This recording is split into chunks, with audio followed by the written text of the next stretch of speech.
Ġuvni ta' 19-il sena miż-Żurrieq u tfajla ta' 16-il sena miż-Żejtun jinsabu fil-periklu tal-mewt wara li l-ġuvni li kien qed isuq tilef il-kontroll tal-karozza fiż-Żurrieq. Il-karozza baqgħet dieħla ġo ħajt.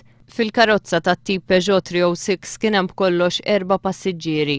Tfajla miż-Żurrieq ta' 16-il sena li weġġet mod gravi iżda li mhijiex fil-periklu tal-mewt u żewġ ġuventur miż-Żurrieq ta' 22 u 17-il sena li weġġew ħafif.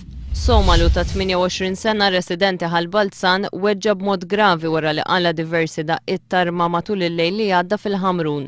Il-każ seħħ l-ħabta ta' 11:15 fi triq il-Kbira San Giuseppe. Huwa ttieħed l-isptar b'ambulanza fejn kien iċċertifikat li kien imweġġa b'mod gravi iżda li mhux fil-periklu tal-mewt. Inkjesta dwar dan il-każ infetħet mill-Maġistrat Gabriella Vella.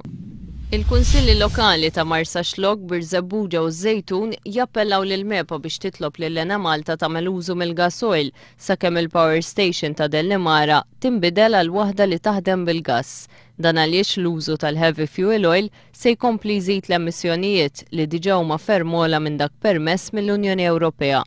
Fir-rapport li kkummissjonaw il-Kunsilli Lokali, Dr. Jason Bonnici kwota studji li minnhom jirriżulta li l-emissjonijiet ġenerati minn power station li taħdem bil-heavy fuel oil iżidu r-riskju ta' mwiet b'kawżi ġenerali, il-mart tal-pulmun u l-kanċer. F'konferenza tal-aħbarijiet indirizzata dalgħodu, il-Kunsilli Lokali ta' Marsaxlokk, Birzebbuġa u Żejtun esprimew il-fehma li l-proċess tal-permessi kien wieħed difettuż.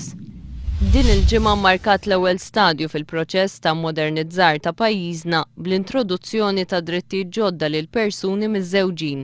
F'messaġġ li għamel permezz tal-internet il-kap tal-Oppożizzjoni Joseph Muscat saħaq li mira ewlenija tal-Partit Laburista se tibqa' dik li tingħata għajnuna biex jissaħħu l-familji.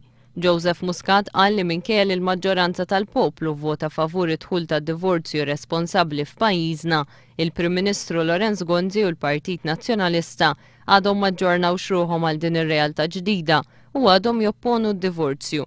Il-Prim Ministru saħansitra vvota kontra d-divorzju u kontra drittijiet ġodda l-persuni miż-żewġa fil-Parlament minkejja li kien huwa stess li sejjaħ referendum. Għal-kap tal-Oppożizzjoni dritt tad-divorzju jmur jitfit ma' responsabilta lejn l-uliet u lejn xulxin. Għalhekk il-Partit Laburista jemmen li huwa importanti li l-livell tgħixin jogħla billi jitneħħew il-piżijiet li l-Gvern impona fuq il-familji.